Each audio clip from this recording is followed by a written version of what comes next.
The Icons of Real Estate Podcast. Are you ready to learn the proven money-making secrets from top-producing Icon agents? Ready to skyrocket your business? This podcast is for you. Tune in every week with your host, Tomasz Fonseca, and find out how to implement proven strategies to 10 times your business, from $3 million to $30 million in just 12 months. Brought to you by the Masters in Real Estate Marketing, Arter SEO. So welcome to another episode of the Icons of Real Estate podcast, where we highlight top professionals who are making waves in the industry. I'm your host, Karen Roberts, and today I'm joined by Joe Newstreet. Now, his passion for real estate started pretty early, inspired by his father's success, and he has a background in customer service at Orange Tree Country Club and a finance degree from UCF. Now, when he launched his real estate business back in 2015, and now he's with EXP. So welcome to the show, Joseph. Thank you for having me. So first of all, would you like to share a little bit more about that backstory as to why you got into the industry because of your father's success? Yeah, so I grew up in South Florida. I moved up to Orlando to go to UCF. Was a finance major, like you said, and had kind of honestly full intention of doing something in the financial markets. And I graduated winter of '05. I worked at a golf course here for 9 years while I was, put myself through school. I took 1 year off to caddy on the LPGA tour to just travel the whole country, which was awesome. Kind of that situation where you aren't ready yet for the real world, graduate college and go. So one last hurrah.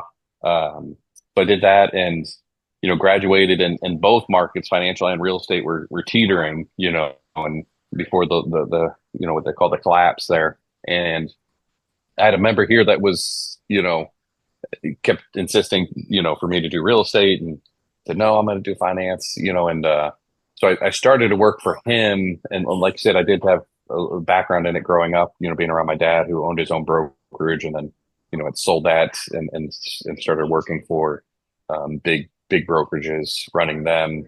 And so, I started working there, and I was just telling a client that this morning that, my intention then was, okay, this is just a stopgap until, the financial markets kind of rebound, and I'll go into that. That's what I studied. And I was doing it a little over a year, and I thought, you know what, I've got a niche. I know people here, I'm really comfortable. My knowledge is this, there's a lot of people in finance that, have been doing it for 40 years and, it's just a harder start and real estate, it just really fit well with me. I came from, like you said, service background. I took care of everything for the members. I worked in the pro shop, the bag room. They still have tons of stories. They had a flat tire, I'd take care of it. I mean, it went beyond what you normally have to do. Airport runs. I mean, looking after their houses. Actually, a lot of them are snowbirds. So it was kind of a natural fit. I thought, I'd be foolish. I've got a niche. I know this area. And so, yeah, so it just took off. And then really, like I said, a year and a half in, I was like, I just need to keep going. I'm doing really well, especially, I tell people all the time, I got very lucky,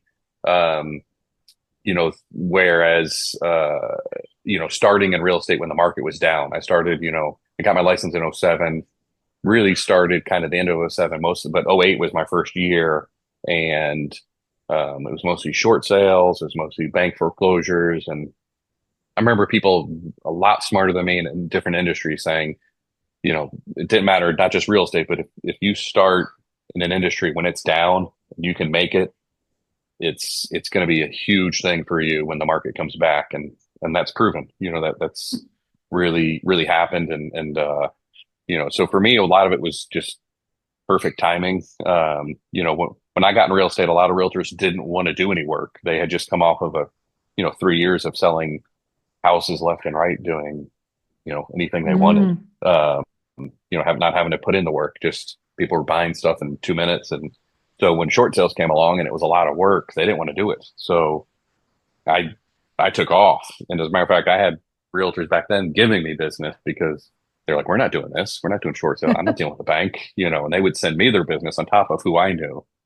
So it Right. It's really worked interesting. out. It's interesting that, yes, it's so true that if people, I suppose as human beings, we can all get a bit complacent. So if the market's been really good for Right. people, yeah, they've got a little bit complacent. Then things when they get tough, it seems harder for them. So you did your training, you're in the ditches when things were tough, so that when Right. things bounce back out, you were off. You were off. And Right. do you think that your experience of working at Orange Tree Country Club, I mean, how has that, do you think, shaped your approach to real estate and more connected to the sort of client relationships?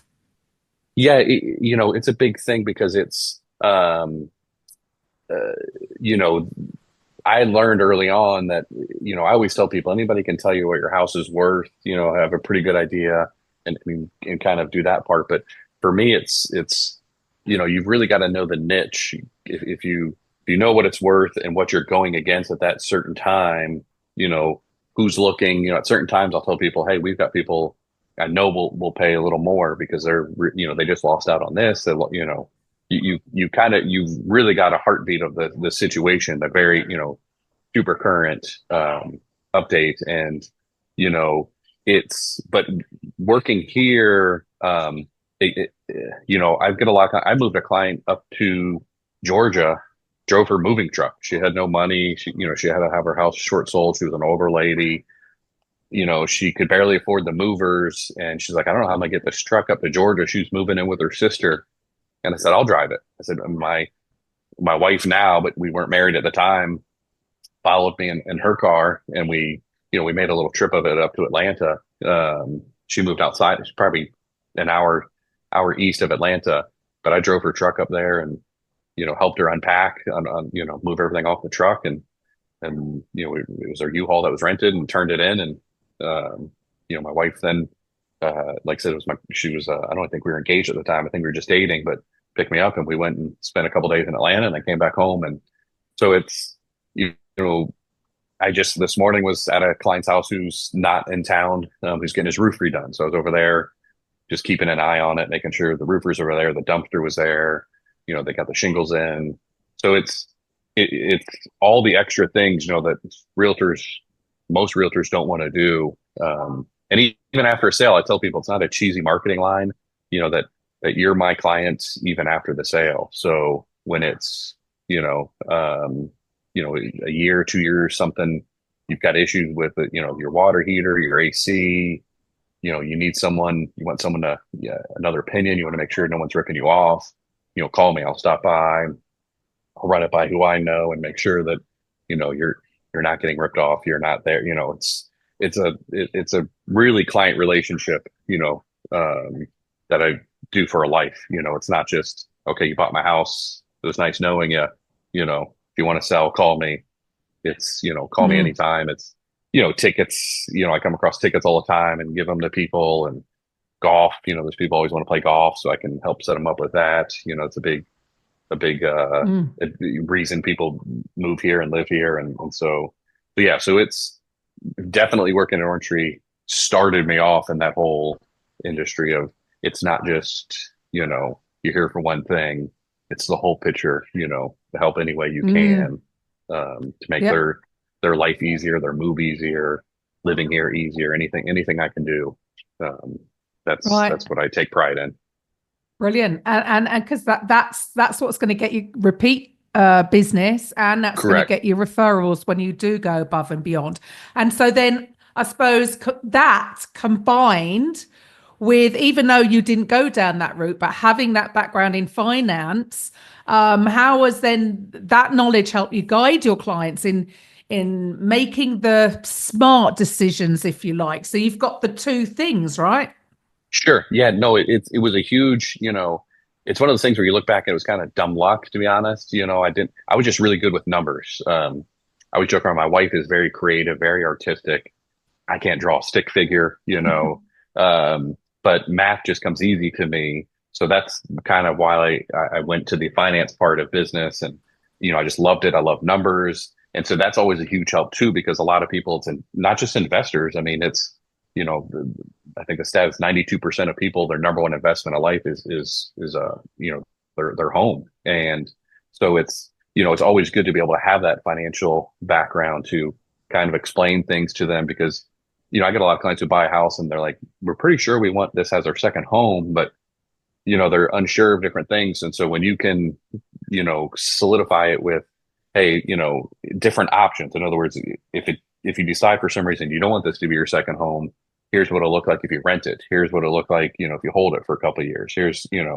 And kind of, I always tell people, I'm here to give you options. I'm not here to tell you what to do. I think a lot of realtors that I see and I hear about, they try and tell their client, you need to do this, you need to do that. I always tell people, it's your life, your choices. I'm just here to give you all your options. I always try to stress people, don't make a decision until you know all your options and they're in front of you, so that you can make the best choice for yourself. Brilliant. And so you've worked across Florida and even helped clients nationwide too. So what's your secret to building strong relationships and delivering results regardless of the location then? Yeah, that's a good question. I get asked that a lot by, some colleagues who are just starting out. And I always tell them, you get told by people, join the Rotary Club, join this, join that, try and get the connections. And I always tell people, everyone's different. But I said, none of my connections are forced. I've never joined anything just to know people. I've never, everything I've done is because it's something I want to do. It's the golf course. I worked at it. Now I'm a member. I'm here because I want to. I'm not here because I want to.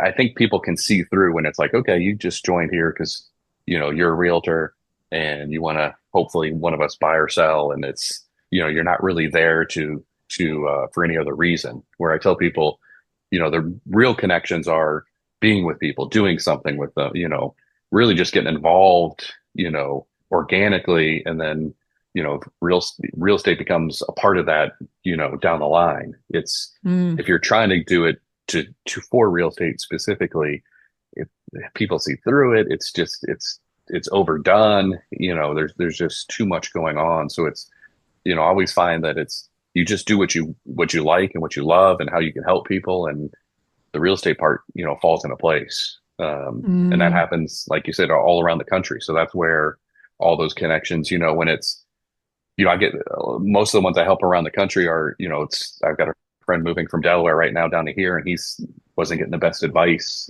Each state's different, but there's certain things that are not, that are the same throughout the country.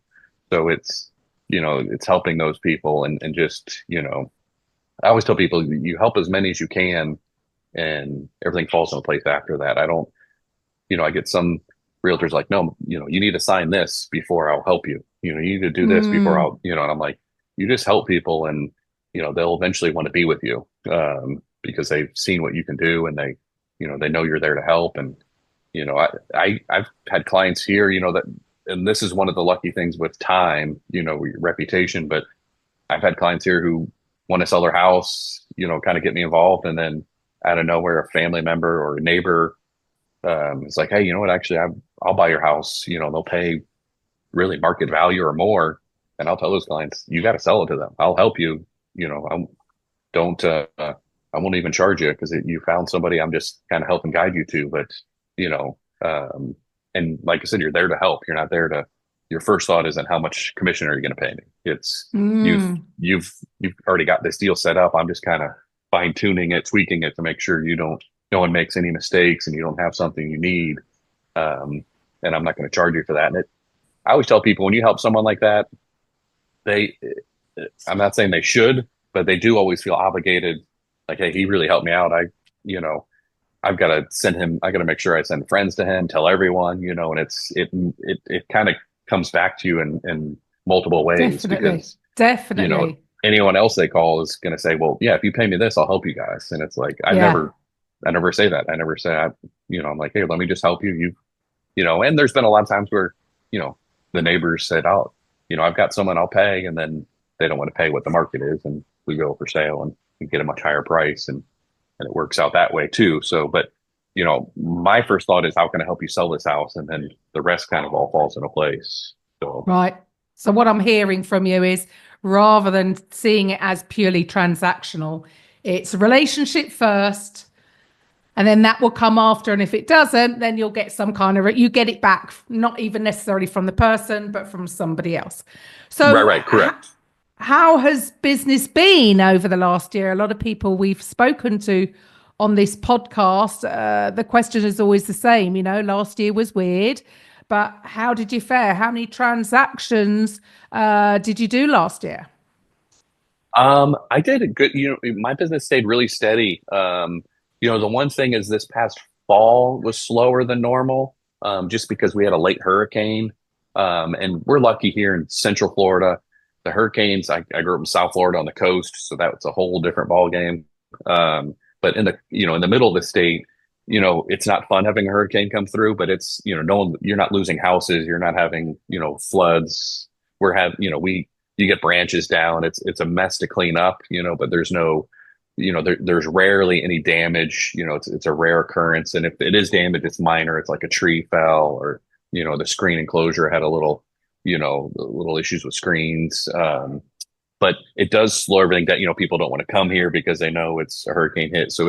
And then we had an election year on top of it, which is, the political climate's crazy, but, election years have always historically slowed things down a bit. People are preoccupied with that. So we had a slow fall, but as I told all my sellers, I said, this is normal. Don't panic. And that's another thing I think experience really helps, because it's, I was able to guide people through and say, hey, let's just hold off.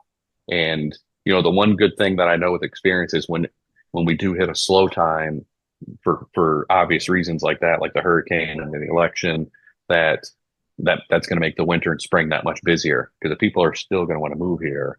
And, they just put it on hold for a little bit. Then all of a sudden it's more people when the time is ready. And that's what's happened. We've been real busy here the last 3 months, and, and I sold 4 properties in the last month that never hit the market because people were ready to sell, and they kind of held off until all the buyers were ready. And it's that kind of advice that really helps people, because like I said, I think a lot of realtors, from what I hear, is they're pushing them. No, let's just get your house on the market today. Let's get it on today. See what happens. They just want it on the market, but it's really not in the best interest of the client. It's that if they're not in a hurry and they don't, you've got to time it. You've got to learn how to weave and wait until, the timing is right, to where you have people really looking and really interested. So, because we're cyclical here, and, obviously, when we get in the summertime, we got a ton of tourists, but we don't have too many people looking to move. They would rather avoid moving in June, July, and August here in Florida, because it's, it rains every day. It's 100 degrees. It's nice to go to the beach. It's good to go to the park. You can get inside, and, but you don't want to sit there and move and unpack, in that heat. So, but the other 9 months we're usually jamming pretty good. So, like I said, it's all, from experience, you can learn how to guide people and let them know, at least, once again, I tell them the information and give them their options. And some people say, no, I still want to sell right now, or no, if it's better, then I'll wait and let's do it then. Perfect. So yeah. And so finally, look, because here at Icons, we're not just a podcast. We're passionate about making podcasting accessible to everybody involved in the business of real estate, and we're the #1 real estate podcast network. So, Joseph, if you had your own podcast, what do you think you'd call it? That's a really good question. I think I'd call it, Golfing and Dr. Phillips. That's the name of this area in Orlando. And there's 2 great golf courses: Arnold Palmer's Bay Hill, where Arnold Palmer lived and owns, and his family still owns it. And this past week we just had the PGA Tour there. They come every year for an elevated event. And Orange Tree Golf Club, where I've been associated now 27 years. So, we've got quite a few pros here, and it's a nice private club. So, people from all over the world love to come here and play golf at either of these 2 courses. So that's really Perfect. The focus of the area. And that's probably, I'd probably call it like golfing and Dr. Phillips, something along those lines. So if anybody's looking to buy or sell in Central Florida, or they're interested in golf, how do they reach you? Where do they find you? They can find me, my website's pretty easy with my last name. It's just joenewstreet.com. They can find me there. They can find me on all the social media platforms, same thing, just under my name, Joe Newstreet, Facebook, Instagram. So yeah, I'm easily accessible. And yeah, if anybody is looking to play golf or come check out and wants any of the info, I always tell people I've got info. My wife's whole side of the family were teachers and principals. So I know all about the schools, and then I know all about the golf courses, having 27 years experience. So, that's kind of the two things everyone's looking for when they move in this area is, schools and the golf recreation. So yes. Lovely. Well, thank you for spending your time today with me, Joe. And to the listeners, I'll be back next time with the Icons of Real Estate.